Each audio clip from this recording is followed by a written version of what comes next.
Welcome to the Good Pod, where today we're talking The Good Wife, Season 5, Episode 1, Everything is Ending. I'm one of your hosts, Jason Reed. With me, as always, it's Marissa. Marissa, how are you? Yeah, I'm good, Jason. Are you good? I'm good. Good. So yeah, who's this other? Of course, I'm Marissa. It's Marissa. It's the other Marissa, the intern we've had this whole time that we are just now calling attention to. She's been here the whole time. She's a third year intern that's been here with us this whole time. It's regular Marissa. No, she doesn't want to come say hi. Sorry, but she's been here the whole time. You just didn't know she was here. I'll have to call on Marissa for some help in the post production. That would be great. Though. What's that, Marissa? She says she doesn't have those skills, so she can't help you. Sorry. Oh boy. She pretty much just like gets my beverages, like refills my water bottle. Jason. So I mean that's just, it's not like we pay her. So yeah, so we are here, season 5, episode 1. We're into season 5, guys. Like I didn't even know if we were going to get to season 5 when we first started this thing. I was like, oh, it's gonna be fun, but hopefully it goes a long time. We're in season 5. Season 5. Yeah. And unfortunately, it's also the death of the naming conceit of The Good Wife, where before this season, every episode of season 1 had 1-word episodes, season 2 had 2-word episodes, so on and so forth, until we get to season 5 for that. So there's we just can't come up with 5-word titles for every episode. We just can't do it, guys. We just got to end it. Yeah, I think that was pointed out to us by a listener early in our podcasting of the show, because I was like, oh yeah, it's 1 word.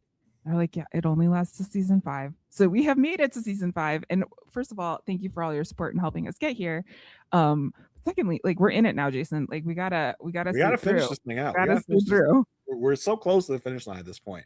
3 whole seasons left, and then I don't remember how many seasons of The Good Fight, which are shorter seasons. Yes. So listen, we're closer to the end than we were at the beginning. So we're going to stick it through. We're here for the long haul. We're here in season 5, where things are changing. Characters are being introduced that they want us to believe have been here the whole time. So we're here on this journey, and I'm excited to keep going and see what season 5 has to offer. It's great things, and it's really, really awful things, which for those that don't know, you will see. Marissa, before we get started, let's remind the good folks out there that they can support this podcast in a number of ways. They can do that by rating, reviewing, subscribing. I'm still looking for that Apple Podcast review. I'm looking for that written review. Still hasn't happened yet. Still waiting for it. Come on, guys, bring it on. We're stuck at 44. Let's go. Tell your friends. Yeah. Steal your friends. If you already left a review, steal your significant other's phone, steal your kid's phone, steal your friend's phone. Leave us a new review, whatever. But yeah, you can do that by reviewing, rating, subscribing where you're watching and or listening. You can also, if you want to just talk to us about the show, if you have questions, you have comments, you want to say something about what we said, you can always email us at thegoodpodfeedback@gmail.com. And if you want to help out this fledgling podcast, a small business podcast, you can do that by going to buymeacoffee.com/goodpod and donating any sum you wish. It all helps us in the production of this show. It may someday help us pay 1S Marissa. Oh no. Maybe. We'll see. But this is valuable, experience for her. So I think she's going to be okay. With all that out of the way, Marissa, let's get into the episode. We left off on a cliffhanger on season 4. But thankfully, we did not have to wait 3 months to get the cliffhanger resolved. Yeah, we pick up right where we left off. The door opening, seeing Carrie, and we get the "I'm in" from Alicia. And then Carrie walks in. They're having all this chatter back and forth. We learn who they're bringing. Don't remember any of their names. Don't even think we were really around very much. He does say Carrie. He does say Carrie. And Alicia's like, good. They're all good. Kalinda, what about Kalinda? Carrie's like, no. It's like, why? Why not? Which I think is funny given the backstory of what we know. But he says, "This money, it's too much." During this, now remember, this is right after the campaign, the election night celebration that she left Alicia, Peter at his victory party to go meet with Carrie. Yes, and she had told Will that day, we're going to talk after this because they're in a moment. They had their moment in the car, all of this stuff. She left when she basically was announced as first lady of the state of Illinois, leaves, and Will calls during this conversation, and she doesn't take any hesitation to mute and to like deny that call. Yeah, it's like we were talking about last episode. I think Alicia is just like, I cannot be around Will. I can't talk to Will. I can't like let him be a part of my thoughts all the time, because remember, they said after this night, we're going to talk. We're going to have the talk. So Will's calling for the talk. And Alicia's like, I can't have the talk. I can't do that. Like, because it's done. I've made my decision. I made this decision to cut ties with Will, and and to get him out of my life, so I can't have the talk right now. And she's so like concentrated on avoiding everything that when Carrie says, "Congratulations on being first lady," she's like, "Oh, I forgot." Oh yeah, that's that little thing. Huh, crazy. Forgot about that. And then the screen goes black, and we are transported, unfortunately, to an execution. Well, we do get a smaller thing before in the same conversation Carrie and Alicia were having. He's like, "How are we going to tell him? How are we going to tell Diane and Will?" Like, and Alicia's worried about it, and Carrie's like, Will, Will and Diane had the same thing. It's a circle of life, right? Like we're just doing something new. They did the same thing when they got to Lockhart Gardner, so we'll be fine. And they talk about Office Space, and he's like, "You gonna take the Sweeney offer?" Yeah. And she's like, "Nope." It's like, that is one of the fringe benefits of doing this. I get to get rid of Colin Sweeney if I so choose. Yes, that is true. Man. Yeah, so back in death row. We get transported to an execution viewing room. Again, reminder, the state of Illinois does not do executions, but the state of Indiana does. So that's where a lot of this is coming from. But we are here and we're in a dark room. First, it's dark. Then, like, we see that we're in this small room, and Alicia again is like mesmerized by a man's neck. Like, she's just like really into necks and really thinking that it's Will's neck all of the time. You don't know Marissa. She could just be really entrenched in barber culture. And she's like, that's a really nice taper on the back of that neck. She might just be admiring the taper work on this man's neck. We get some more clues as to why we're here. Diane's sitting next to Alicia. We learn that they've been there for over 2+ hours. So it's taking a long time to prepare for the execution. Then there's a very blatant turn by a woman in the front row. And we learn that is the mother of one of the victims. The window blinds finally open. It's very kind of discombobulated. The warden is talking without the microphone. People are kind of just like moving it forward a little bit quickly. When given the microphone, the man who is being put up for execution, who we learn his name later is Eddie Fordham, he says he thanks his lawyers and asks them to go visit his mom. He's giving all this, saying like, "I'm so sorry that this happened, but I didn't do it." And as he does this, one of my worst fears in any medical situation happens, and the IV pops. I hate it. I was like, "Oh." He springs a leak. No, thank you. No, thank you. No, thank you. Immediately, blinds go down. Diane is out of her seat. She's like, "This is wrong. Like, I need to speak with the warden." The warden then says, "We've been having a hard time finding a vein." And she's like, "For 2+ hours? Like, this is torture. This is an 8th Amendment violation." And the warden says, "That's not for you to decide." And Alicia's like, "You're right. It's the courts. So we're going to go to court and delay this until you can do this in a humane way." Did you recognize the warden from our other death row episode? Yeah, see, this guy's back. Like, I wonder if we're going to start getting recurring death row episodes every season or every other season or something. But yeah, and important to note, Eddie Allen Fordham, played by Malik Yoba, very prevalent Black star. And interestingly enough, with the timing of when this episode is going to drop for us, at the conclusion of the Winter Olympics, Malik Yoba really broke out as starring in Cool Runnings, about the Jamaican bobsled team. Funnily enough, I just recently watched Cool Runnings for a different podcast. And it just really brought back great memories. Feel the rhyme. Feel the rhythm, feel the rhyme. Something is bobsled time. Jump on in or something like Yeah, that. something like that. So Malik Yoba also really well known for New York Undercover back in the 90s. Started a show that I really enjoyed back in the day, Alphas, about like a bunch of super powered people. Really enjoyed that show. If this is ever something you're into, check it out. It was a really not well known show, but done really well. I think it was like even like the Sci-Fi Network, so it wasn't really prominent, but I really love that show. Malik Yoba is a really great one of our better like black actors. He's been a lot of black things. Just to say that. So yeah, I was happy to see him here.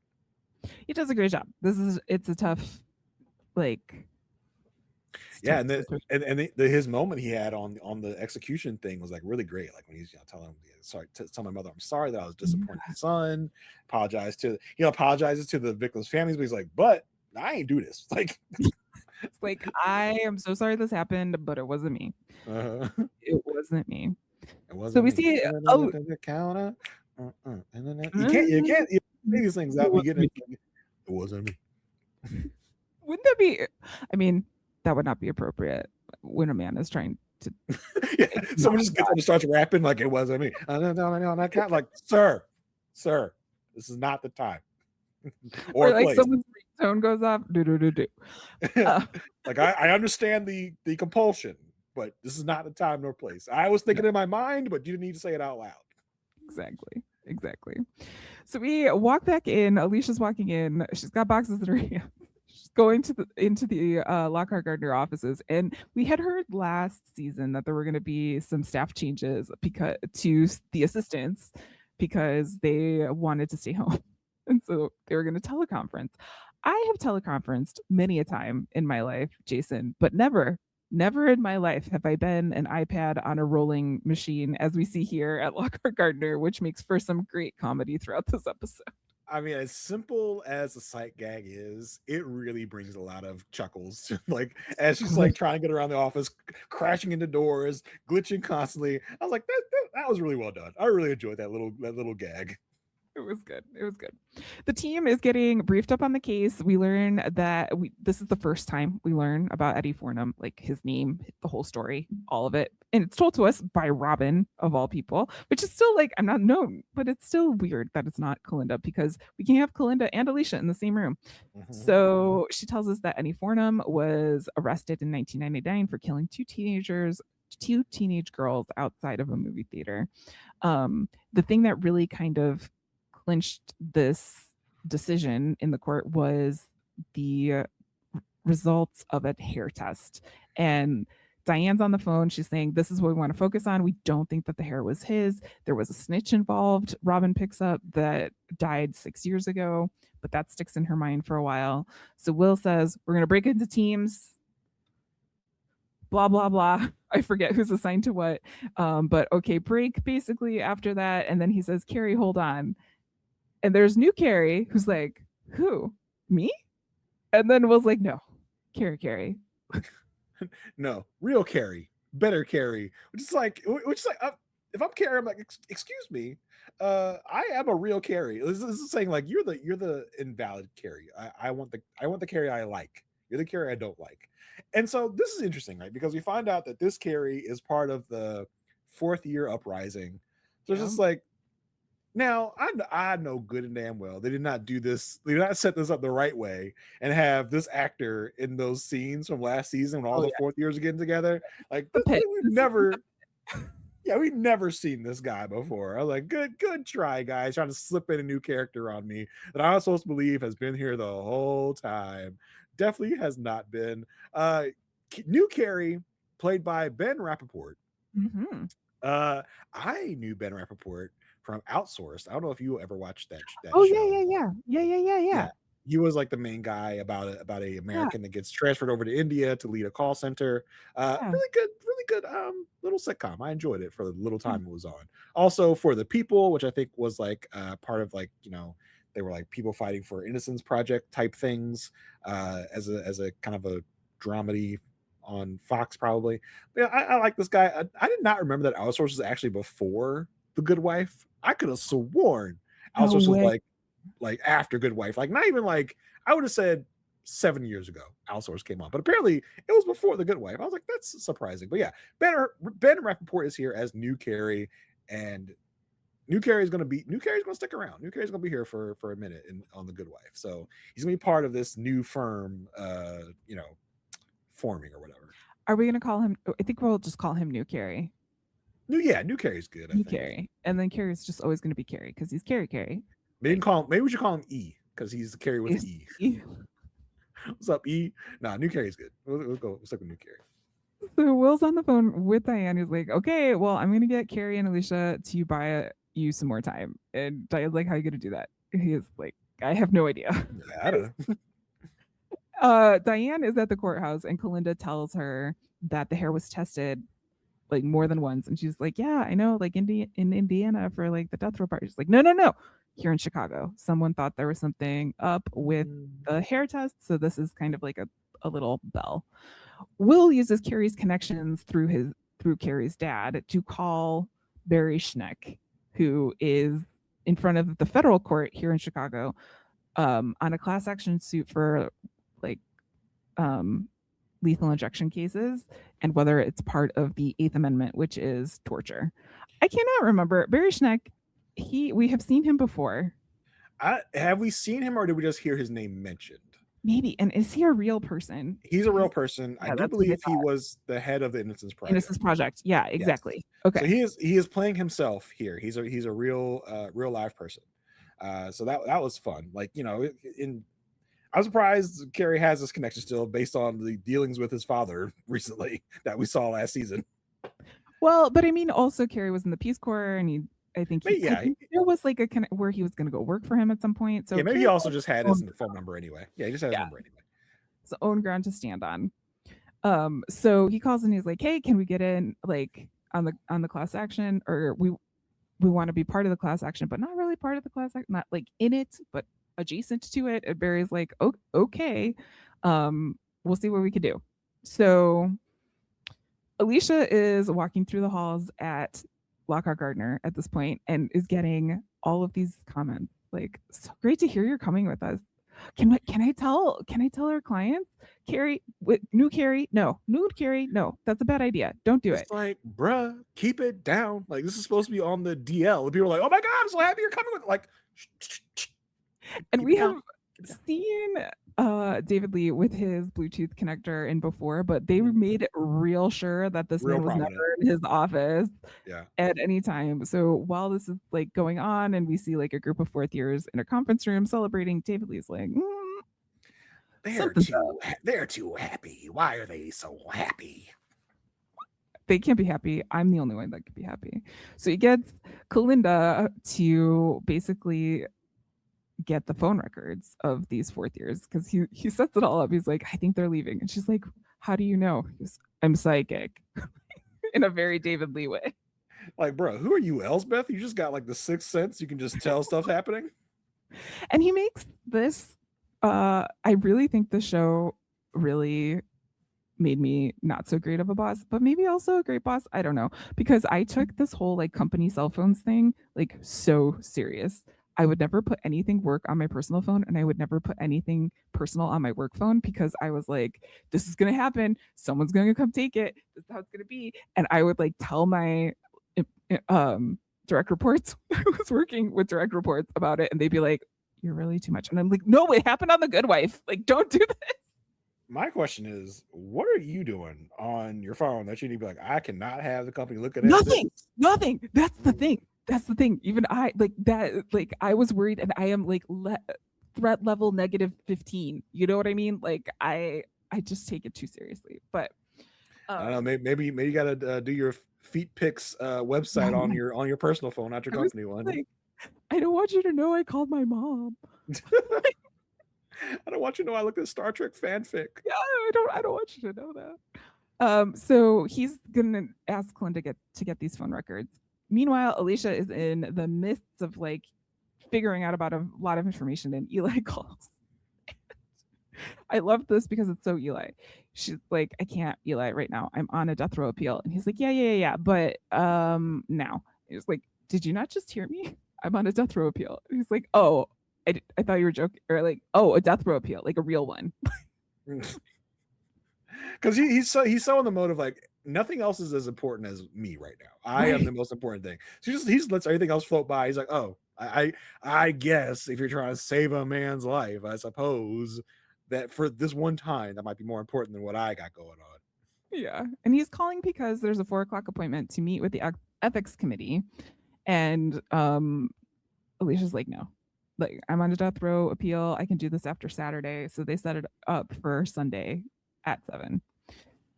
At this point, Eli meets the person giving this ethics committee presentation, and he is expecting to meet with Mitch. Expecting to meet with the Mitch. Ends up meeting with the Marilyn. Played by Melissa George. If you ever watched the show Alias, she was quite a character on that show. Did Younger Days Jason have some feelings and thoughts about Melissa George? Yes, he did. And this Good Wife, I'm sure I felt the same thing when I saw her in Good Wife. I was like, ooh, it's Melissa George. And listen, Marilyn, who, because Eli is confused. I thought I was meeting with a Mitch. She's like, nope, people just call me Mitch. He's like, why? She's like, I don't know, but probably because if I get known as Mitch, then people think I'm a man and give me actual job opportunities. Like I thought that was probably what the thing really was. So like, good on you, Marilyn. Good on you. Well, and also being blonde and dude, like and speaking like this all the time. Yes. Like, come on, that's not your real tone of voice. Why are you doing that? What do you mean? I don't know what you could ever mean, Mr. President. Happy birthday to you. Like, bro, that's not your real tone of voice. Come on. Well, and I have to say, like, I did not expect Eli to give her the full up and down. Like, we did not need that as an audience. Like, we know that Melissa George is Melissa George. You know what I mean? Like, we did not need to have all this. So he looks her up, looks her down. It's like, okay, we're gonna have to reschedule. Perfect, fine. She walks out. Eli follows. Finds Peter chatting with Marilyn in the hall about the chief of staff candidate, and Eli's like, he runs up and acts like he just caught them making out. He's like, what's going on over here? It's like, we're just talking to Eli. Like calm leave down. some room for the Holy Spirit. Like, this relax. Is not supposed to happen. So she basically says, like, this could be an ethics concern because who you are targeting for this job, Mickey, is someone that had hired Eli for crisis work. And so she's like, I can't tell you not to hire him, but it could be an ethics concern. And Eli's like, yeah, bye. And Peter's like, she's just doing her job, Eli. Yeah, well, Peter clocks Eli's look of like, it's fine. Relax. It's all good. Don't worry. Because let's be honest, Eli's worried because it's Peter. Like, we know what Peter's done. So, Yeah, exactly. It's Peter. So Will and Carrie are preparing to leave to go to court. They're having a conversation in the hallway. Will's like, go get the mobile printer. Like, okay, I'm on it. So Carrie leaves. Will goes to the elevator, and Alicia is also at the elevator. But you notice they don't get in the elevator. No. They're like right outside the elevator. Yeah. Because elevator means something. It's a sacred place where we do sacred things. So we're having the conversation outside the elevator. So they hold the door waiting for Carrie, and while they're doing this, they have this conversation, or they try to have this conversation at least. Alicia's like tries to start it, and Will's like, it's okay, we can talk when this is over. Like, we don't have to talk now. And Alicia's like, I really have to. And Carrie comes in, so they are not able to finish their conversation. Meanwhile, Diane is like, go ahead. I was gonna say, it's always like, we'll talk when this is over. Like, yeah, you say that every time. But yeah. Go ahead to the next part. I'm really excited. Is basically stalking Geneva Pine in court. Yes, Geneva Pine, Geneva. You have my heart, Geneva Pine. I was like, yes, we're starting season 5 out right with Geneva Pine in the building. She's still here, folks, and she came in clutch this episode. She sure did, and we learned a little bit more about her character. And she spent time in South Bend, apparently. So Diane is there basically to say like, hey, you ran this hair test. Why did you run this hair test? I need this hair test. And Shanice was like, you're coming to me now, like you had 10 years to save this guy's life. Come, and now you're coming to me when you only have 40 hours left. Diane's like, okay, this is not the answer that I need, but I have a lead and I need more time. So she calls Will and tells him so. And then after I find my spot and I found it, then we see Barry Scheck stalling in court. He's doing his best job at stalling in court. And Will walks in and I'd like to introduce my co-counsel, Will Gardner. And I thought that was fun. And I was like watching that. But then I learned who the ASA was over here. None other than our famous, from the Elsbeth side of this podcast, Detective Third Watch. Yeah, Molly Price, who is known to on Elsbeth as one of the rotating detectives who we like to call Detective Third Watch because Marissa knows her best from the show Third Watch. And I was like, oh my God, not Detective Third Watch. I was like, wait till Marissa gets a load of this. It's in all caps in my notes, Detective Third Watch. And so we learn when Carrie had called Barry at the beginning, is like, we don't want to be part of your class action, but we want to be in it. And so we didn't really know in what capacity this was going to be, but it turns out that they are basically pitching Eddie as evidence in this case. Because basically, I think the case is lethal injection torture and, against the 8th Amendment. And so they're saying Eddie's experience and his testimony can be evidence in this case. And everyone can kind of see through this, including the judge, who is none other than Jeffrey Tambor. Have we seen him before? No, I think this is the first time Jeffrey has been on The Good Wife. Yeah. But and he's been canceled also, but then he was also in things. Yeah, you know him best probably from Arrested Development, I would think. And then also Transparent. But yeah, we don't talk a lot about Jeffrey Tambor nowadays for different reasons. Yeah. So he's there. And he's kind of can see what's going on. Like, you're trying to stay this execution. What can we do? And Detective Third Watch is like, this is outrageous. We can't have this. And the judge is like, basically, you have until Monday to depose him. This is the time you have. Use it wisely.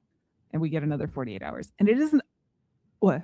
And Will says, get on this with Kalinda. We just bought ourselves another 48 hours. At least probably like, no, I won't. maybe I'll call on the phone, or I'll talk to Robin, who will talk to Kalinda. Yeah. We'll play the longest game of telephone. At this point, this is when we get the credits. Is right after this, which is like almost halfway through the entire episode. When we come back from the credits, we see that Zach and Grace are waiting in the governor-elect office. I should mention we do have a different office for Peter in this world. I don't know why they're waiting there. I'm guessing it's for the ethics presentation because we learn later how involved a family can be in the situation. But Grace is getting a lot of attention. I did note. I said, looks like someone's had a growth spurt between seasons 4 and 5 in the day that it took in Showtime. Grace has grown up a little bit. And I don't know if this storyline was put in to address that. I don't know, but we'll continue. It makes me really uncomfy. I'll say that. Yeah, it's not great. So Alicia is sitting in the ethics presentation with Marilyn presenting and Eli attending. And she says one of the greatest trivia facts about the state of Illinois, if you ever need to know it, 4 out of the 8 governors in the state of Illinois did go to prison. That is true. I feel as though we are coming out of that. We have a good man in JB, but I would it was a rough couple of years. I would hassle you about that, but Baltimore mayors have not had a really good track record. Let me just say that. So I have no room to criticize your hometown. Oh man. So in this presentation, she's basically saying, like, because of the environment these days, the spouse's choices and the children's choices are the governor's choices. They are all one unit. And she's like telling Alicia, don't worry, I've looked into your Lockhart Gardner stuff. It shouldn't be a problem as long as you're not using your position or Peter's position to get clients, which has been done upon occasion. And during this entire time, Alicia's like, okay, we need to talk. Like, I need to talk to you. Like, I need to tell you something. And it's funny because we don't really know why Alicia, quote unquote, needs to talk. They kind of like, because Alicia like looking Marilyn up and down of like, Yeah. and she's kind of looking at Eli like, really, bro? You think this is a good idea? Like, she shoots him a look of like, you see this? Because I'm seeing this. This might be a problem. But she's like, we need to talk. But the talk is not about Marilyn, apparently. No, the talk is about starting the firm. And I have to say, Peter was very happy and supportive. I put in mine, Peter is proud or whatever. Exactly. And Eli's reaction was like, have you told Will?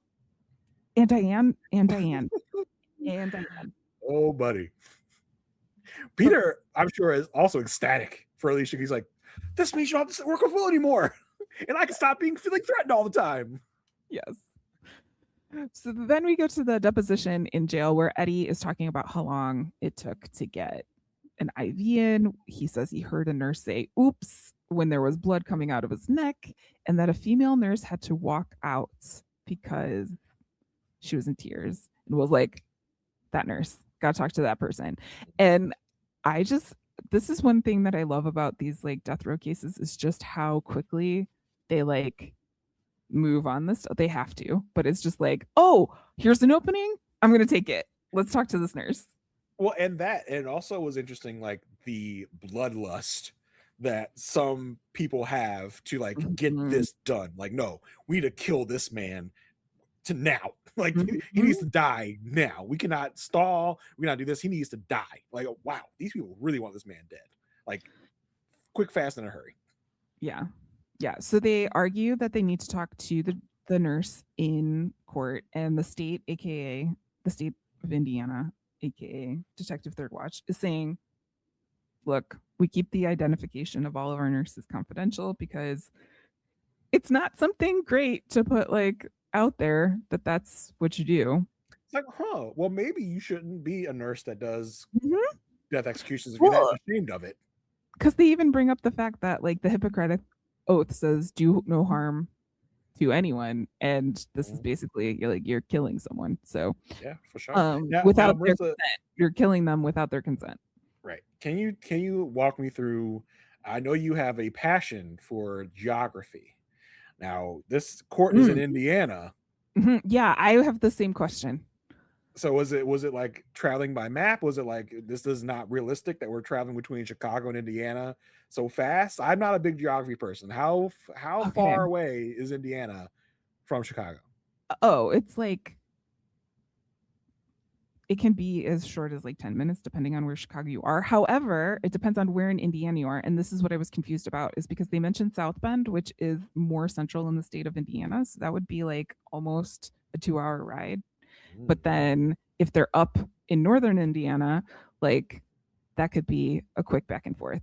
But I think they were only in Indiana in the execution room and in the jail, but they were in Chicago for I was trying to figure out the jurisdiction here and I couldn't really figure it out. I think the courtroom stuff would have been in Indiana, no?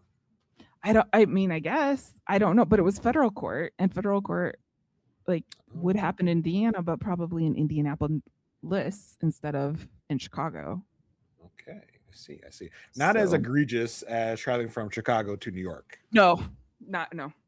Still, that's still number one. That's still number one. It's very blatant to the court that Will is using this as a ploy, but at the same time, the nurse is like, or the judge is like, when can the nurse be here? I was like, it could be here tomorrow after the execution, basically. And he's like, nah, get the nurse here before the execution or be held in contempt. Yep. So Diane and Robin go after Geneva. They're staying on the Geneva case. And we learn that she left South Bend, Geneva left South Bend after this case. So she knows that something's wrong. She knows that something went down. But we also learned that Geneva was in South Bend. Is that where she was the times she wasn't there? I have no idea. When was she in South Bend? But I thought it was interesting that we learned this little tidbit about Geneva. Mm-hmm. She did have the hair retested, and Robin brings up the question of why. It was because the timing of the hair testing was after the snitch had died in this. A week after the snitch died. Yeah. Geneva tells Diane and Robin that she was using the snitch on another case, and he got freedom and a new identity. Dun, dun, dun. He didn't really die. So he's not really dead. He's got a new identity. We faked his death. And they kind of yada over the hair because they're like, see, the test says it's the hair. Like, no, it doesn't. And then we just don't really touch that again. It was like, okay, is it his hair or not his hair? Meanwhile, back at the firm, Kalinda and David are chatting, and David is very suspicious, kind of leaning in on Kalinda at this point. Like, why aren't you doing your job? Like, what is going on? Are you going with them? Are you thinking of leaving with them? Like, what is the story here?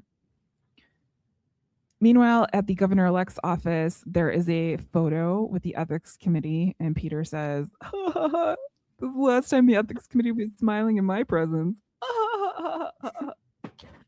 And then Marilyn's like, "See you later," basic or something. And his response is, "Not until you call me Peter." And Eli is like, "This is bad." Yeah. Bad. Come on, Peter. Let's have the talk. Let's go. Bad. Not only is this bad optics, like this is just bad in general. We do not want sex to be an issue here. And Peter's like taking the stance of like whatever quote unquote feminist man would do and say like, it's not, we can't like fire her because of her looks, because you can't. It is against the law to do that. But Eli's like, why don't we just like promote her or move her or get her like away from you as quick as possible? Get her out of your orbit, because this is not a good, like, you know, as much as you want to not give Peter credit, he does seem to be genuine. He's like, we can't fire someone based on their looks. Like, that's not right. Yeah, that is true. But she's like, oh, Mr. Feminist. Like, come on. Because it works in his favor. Like, if it wasn't Peter, I would believe it. But I do not know if you fully comprehend my extent of hatred for this man. Yeah, all the credit I'm trying to give Peter will be blown out of the water later. Oh, yeah. So you're going to be right. But I'm waiting for it. Yeah, Eli goes as fast to be like, you know, hey, your enemies are going to love to crown a new bimbo. I was like, oh my. Yeah, Eli, that was bad. Come on, Eli. That was bad. And also, like, she is really smart. Like, she good at her job. Yeah, she's really good at it. So we back in court, we have the nurse on the stand. I was wondering how they were going to do this, maintain her anonymity, keeping her. Close. Yeah, I messed that one up, but keeping her behind a screen so that we don't know who she is. And she's basically being asked all these questions by Alicia, like that are along with what Eddie said had happened. So like, did you leave? Did you leave in tears? Did you leave because of the blood? And she's like, yep, that's what happened. And then Alicia goes, were you coached by the prosecution to agree with me on everything? She's like, sorta, kinda, not really, but also yes. I was just encouraged to not disagree with you. Yeah, that was what we thought. And then she asked the question, do you think he was tortured? And the nurse says, I think he was in pain unnecessarily, basically. And so, yes, I think that he was tortured. And then the question gets thrown out there because of the Eighth Amendment case, I think, is like, do you think this is a systematic issue with lethal injection? And the nurse says, not really. It was his veins. Like everyone perks up. Everyone's like, uh-oh. It wasn't an issue before. He has something called rolling veins. Will's like, we need a physical. Like, let's get this done. And the judge is like, okay, let's get physicals. So that both teams are going to get physicals of this man. This man has been through like so much. Mm-hmm. And when they walk out of the courtroom, Alicia goes, that was good. And during this too, like Will reacted to Alicia like figuring out the coaching situation. Like I think like he was definitely, there was like some looks, some vibes happening. They were getting hot for each other for sure. Yeah. Oh my god, good lawyering turns me on so much. Like we know about Alicia's vapors, and you know that they were definitely feeling each other in that moment. Well, yeah, because then she's like, that was good. And she goes, no, you were good. And was like, okay, Yeah, I agree. okay, that's fine. They make phone calls. Alicia does call Kalinda, and Mm. Will calls Diane. Then back at the Florrick apartment, Zach is on his phone with his friends. And this is the grossest thing. This is just gross. This is just gross. So his friends are like, yo, what's up with your sister? Like, when she gets so hot? I was like, what are you talking Uh, about? 2 days ago, after season 4. Oh, you haven't seen the list? And so they send him a link to turbochap.com. And there's a list of the most attractive political daughters, and Grace is number 4.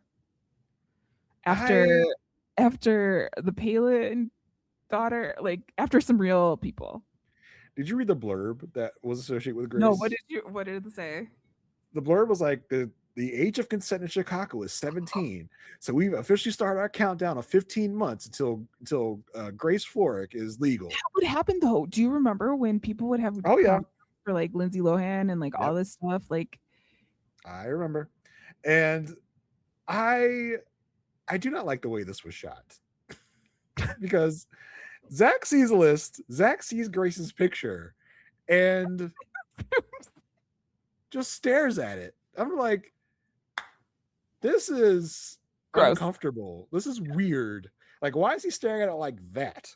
Like, this it wasn't the look of shock or dismay or disgust. It was a lean in. I It was was like, Zach, yeah. that's your sister, my guy. Do you know that? Relax, relax, man. Relax. Yeah, it was. Ooh, I was like, that's weird. Because it definitely got the like rom-com like zoom in when Yeah. someone who's like looking at something sort of treatment. I Yeah. was like, we gotta talk to the director of photography on this episode. I'm like, what was that about? Are you okay, sir or ma'am? And also like it's really hard to talk about this like in general, but given everything that's in the news about like Epstein and the Epstein files, it's just really weird. It's even weirder now, I would say. Makes me uncomfy. Yes. Yeah. So Alicia's leaving the office. She's in the parking lot. She walks by, and there's Carrie and his like, I don't know, And a gang. like Brat Pack, like kind of vibe. And he updates her on the fact that they found office space in the Loop. It's only like $20 per square foot, as opposed to the 60 that at Sweeney's offer, and that's great, except for it's only available in 3 weeks. And Alicia's like, great, we'll just get like rent office or temp office space in the meantime. And everyone's like, no, like, no, we don't know. Just like, why? And Carrie's like, well, Chum Hum's gonna need some work. And like for 3 weeks. And then the news comes out that everybody wants to stay for their bonuses. Yeah.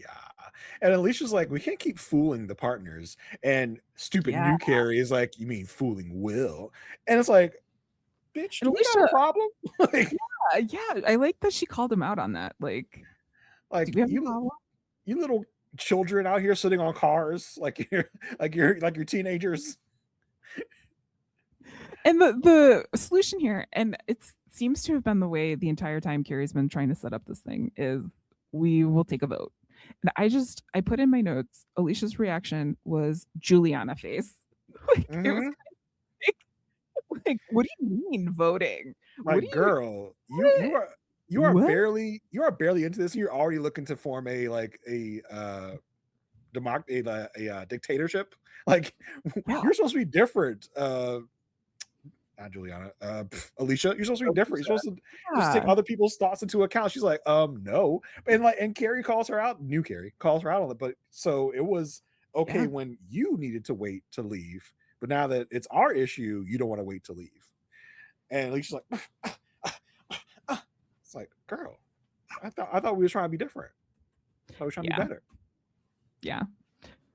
The tag team of Kalinda and Robin, do you find Tommy the snitch breaking into a car and pull him into their car to evade the police? And basically he's sticking with his testimony at this point that he knows that Eddie killed the two girls because of the ski mask that he was wearing at this time. This is like the only thing that ties it together, that he could know the truth.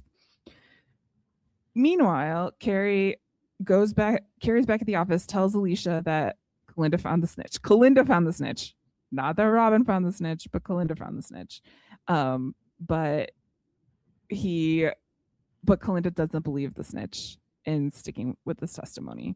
At this point, Carrie checks in and is like, hey, are we cool about like what happened in the parking lot?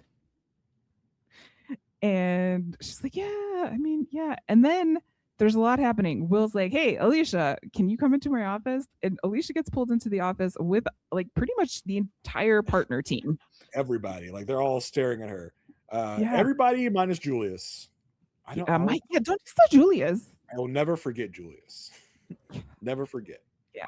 Our friend Julius. And like they're all just like a gang, a mob, like staring at her like, what's up, girl? Like we need to talk. And basically she's like being asked, are the fourth years leaving? I'm like, no. Like, how many times do we have to have this conversation? This is like the third time. They're like, we think something's up with the fourth years. Like, bruh, eventually when there's smoke, there's fire. Yeah. What do you think? Yeah. And she's like super uncomfortable while being asked these questions. And basically she is told to get closer to Carrie to get more information. David is like giving her like David eyes. That's all I could think of like, I'm on to you. And she does have trouble like exiting the room. Like she has trouble with the door. So she's a little nervous. Meanwhile, back in court, the physician reports come in. There was one done by Will and the team, and then there was one done by Detective or ASA, Third Watch, as we should probably call her in this. So ASA, Third Watch is like, it's cool. We'll go with their version of it. Like, we don't have to go with ours. It's okay. And the judge is like, so you would rather lose your class action suit as long as this guy gets executed? Bloodlust. That's that bloodlust of like, we're going to throw it all away to see this one man get murdered today instead of tomorrow. Like, bruh. Yeah, and she's like, don't worry, we even talked to the warden. He's going to make like these changes so that it's easier. At this point, there's no reason to delay. It's like, okay. Robin goes into Diane's office back at the firm and says, hey, I don't think Eddie did it. Because when I was working in the Treasury Department, we used people called information brokers. And so maybe this information about the ski mask came from an information broker. And so they go to Geneva to get the files on the situation. And Geneva is like semi-annoyed, but also not at the same time. She's like, he snitched for us 3 times. Here's the files. She walks away. It's like, aren't you going to help us? And she ends up helping. Angelica. Eliza. Okay. Back at the governor-elect's office. Okay, let me just set the scene. Peter is sitting at his desk. The door is open. He can see the desk on the other side, to which Marilyn is propped up upon with one leg on the ground and one leg hanging off the desk while she's talking and reviewing a file with someone. And Peter is very Peter in the situation. He has not changed at all. He is like looking this woman up and down, thinking the thoughts, doing all this stuff, so much so that he has to get up and leave and ask Eli why Alicia is leaving Lockhart Gardner. It's like, is it about Will? Because I'm in a situation where I'm having impure thoughts about someone in front of me. Maybe my wife is doing the same thing. Hey, I'm wondering if he's like, can I get an excuse to bang Marilyn? If Alicia is banging Will, then I can bang Marilyn, right? Like, is she still obsessed with Will? Because if she is, then I could probably get away with having sex with Marilyn. And Eli's like, nah, I think she just wants to, do better for herself. He's like, oh, okay, fine. I guess you have to ditch Marilyn then. I do like how Eli was like, I wouldn't presume that that's the situation, like still protecting Alicia a little bit. Yeah, and Peter's like, whatever, just promote this woman. Yeah, because Eli is he has to not Eli. Peter has to kind of go back and be like, yeah, you were kind of right. Like I'm kind of I'm kind of being a douchebag again, just stalking this woman with my eyes. And it's a very, very bad look because it's like you are affecting someone's career trajectory. You are affecting, yes, you are in this instance promoting her, but you're only doing it to stop Protect your yourself from temptation because you can't keep it in your pants. You can't keep your eyes and your thoughts to yourself. So it is a very icky look for Peter. thank you very much. Yeah. Diane, Robin, and Geneva are reviewing all the files, and they find that there is a link between the typist who typed up reports in all of these 3 cases. And so they call her in. She's like, I don't know what I could do to help you. I don't catch the bad guys. And Diane's like, that's so great. We just want to keep you out of jail. She's like, what? We know your brother's a jail guard. We know you give him information, and we're gonna meet with Tommy next. So you better start talking, because otherwise he's gonna flip on you. Then Big Brother of the Year over here, Zach, decides to talk to Grace about this list. Grace is like, all of your friends want to talk to me now. Like, what did you tell them? And he doesn't say anything. He doesn't do anything. He just goes over to her computer and pulls up the list and leaves. And this poor girl has to find out her own thing, or her own placement on this list. Is just, again, I hate the storyline so bad. How passive aggressive, just like walk in and be like, here, look at this. I don't want to talk about it. I don't want to talk about how hot you are now, my sister.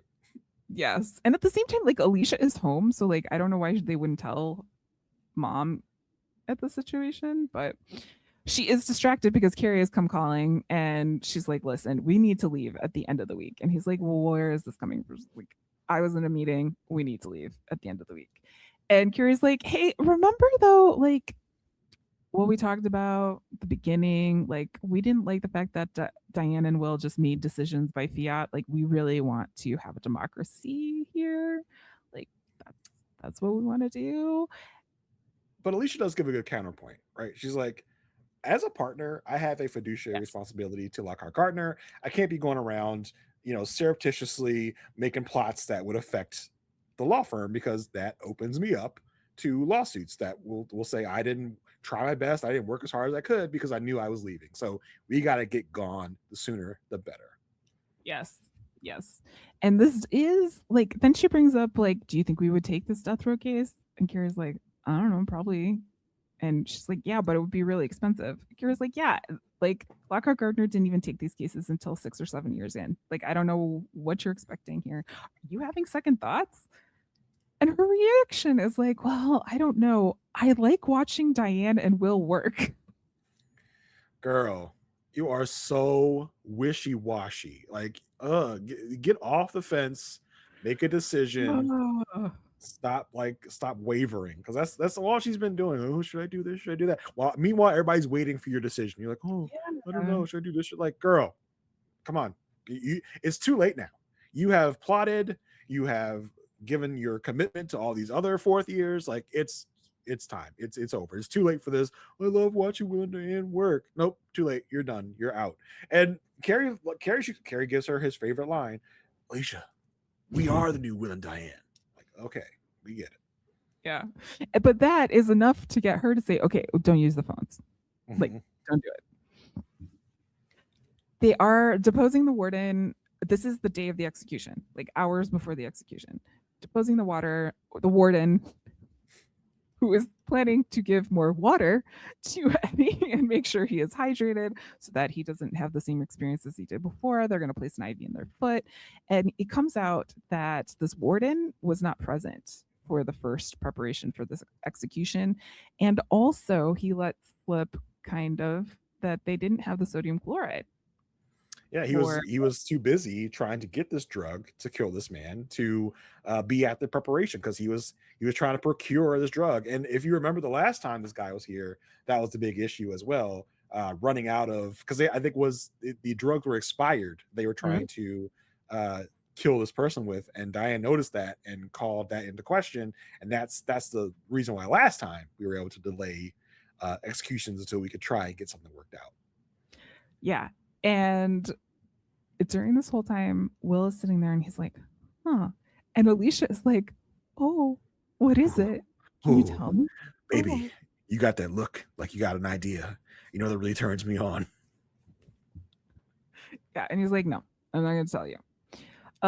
So basically, the stay of execution goes in front of the judge that we've been working with this whole time because he's already hearing the case for the Eighth Amendment, and we get Tommy on the stand, and Tommy the snitch. Tommy the snitch withdraws his original testimony, saying that it was Eddie, and he says in court that he received information from Leslie Munn, the typist, and so this basically like wins the case for Eddie. However, the judge is like, too little, too late. Like, I don't know why this didn't happen at the beginning. This is a really dumb judgment, in my opinion. Yeah, for sure. But also, like, at the same time, he's like, judgments must stand. We can't be wishy washy with the law. And I'm like, but that's the whole point of the law is like when new information is discovered, like new things Yeah. happen. And the way they was presented to us is that this confession is kind of the crux of the case, that this was a big factor in convicting Eddie in the first place. But now you're just like, oh, no, actually doesn't matter. Like, okay, that's Yeah. wild. Yeah. So it's time for the execution. We see a very solemn scene of Eddie not wanting to stand, not wanting to go through with this again. I couldn't blame him. The guard even says, Eddie, you know the way. Like, how many times this man had to do this? Eli does take time to promote Marilyn. Marilyn from the ethics committee, okay, has been promoted to the transit authority board where you have authority over transit. And good on Marilyn. She sees right through this. Yeah, she wants to go talk to Peter, and Eli's like, "Nuh-uh. If he wanted to talk to you, he would." He can't look at you or he'll get hard. Yeah, basically. And so he goes in to talk to Peter, and she's like, "How'd you take it?" I took it like a pro. Well, she did have a point about our chief of staff. He's like, "Yo, she's too anal." Anal. Well, anal's what we need right now. Yeah. bro. You said anal, bro. Bro. It's like, oh, that was funny, right? Oh, that should be a new state motto. Wow. Gross. It was a nice bro moment though, right? It's good to see as disgusting as it may be. It's good to see a nice bro moment between Peter and Eli. We don't get many of those. We don't get many of those. And in this moment, Peter's like, "Hey, why don't you just be my chief of staff?" Eli's like, "Me?" And this is what really got me going into the rabbit hole of how many television characters have been modeled after Rahm Emanuel, because this is the second character that I know. Eli, I did look it up before. It is confirmed that Eli was modeled after Rahm Emanuel, as was Josh Lyman on the Good Wing, the West Wing. Rahm Emanuel, if you don't know, is still a Chicago politician. He did a lot of groundwork, did a lot of crisis management, ended up being chief of staff for Obama. So it's a pretty clear parallel here. But I don't know. No, we don't need any more Rahm Emanuel characters on television. Just putting that out into the universe. So it's time for the execution. Diane asks Will if he's going tonight, and she's like, "We did everything we could." And Will's like, "Not everything." And then he makes a phone call. We do see Eddie getting an IV in his foot. And the warden is being very like over wardeny. I don't want to say over wardeny. This is what should happen. Like very kind of like informing him what's going on, all of this stuff. He's like, "Eddie, I'm right here with you." Knock on the door. Someone's outside. He's like, "Eddie, I'll be right back." Turns out it's the DEA. And the DEA is like, "Hey, did you use the post office to send sodium chloride to your jail?" And he's like, "Uh-huh, I sure did, because I needed it for this execution." They're like, "Okay, great. We're going to have to confiscate those drugs."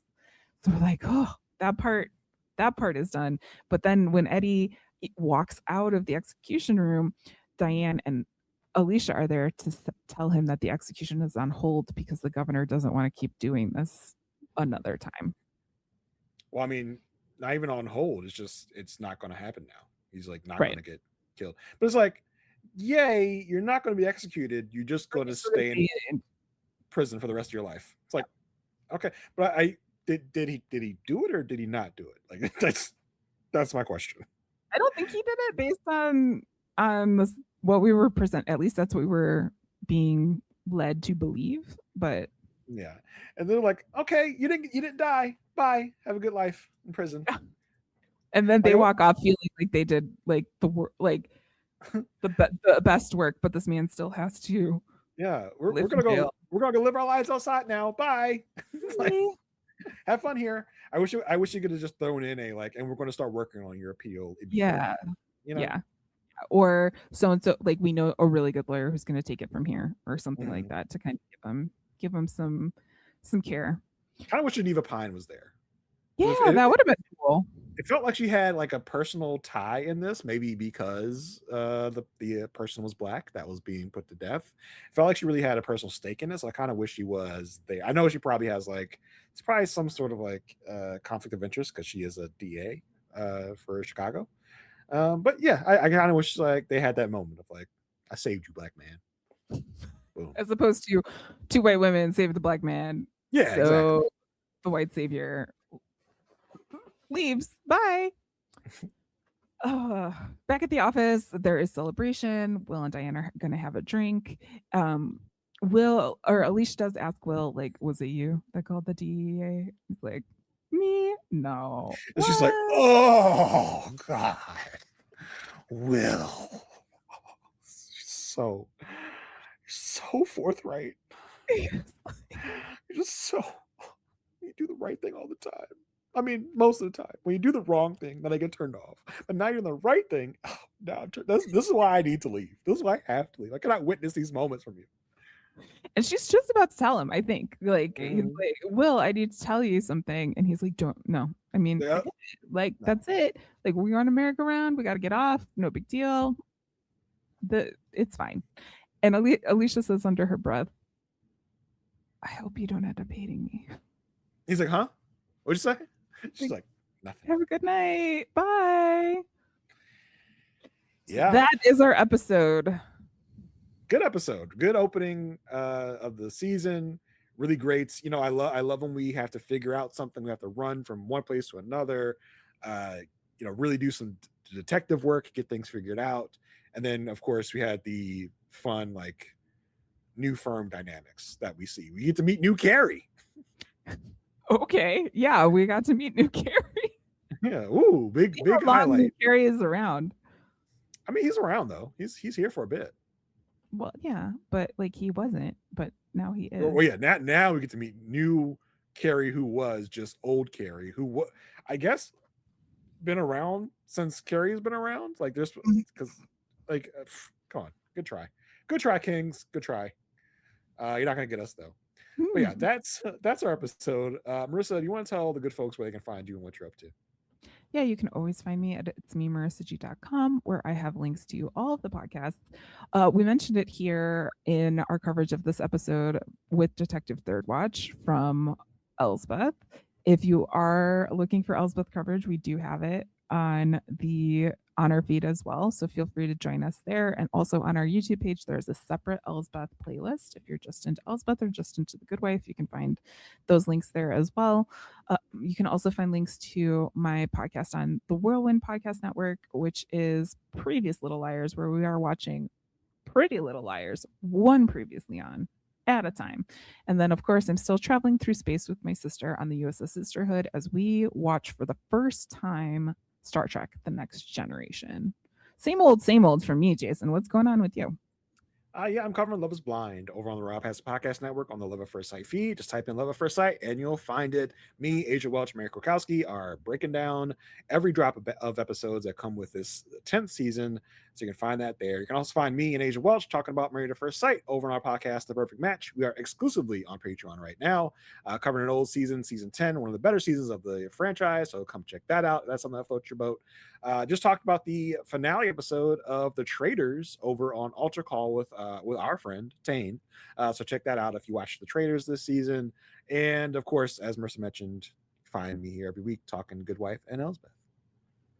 And that's me. That's Marissa. That's the episode. Until next time, stay good.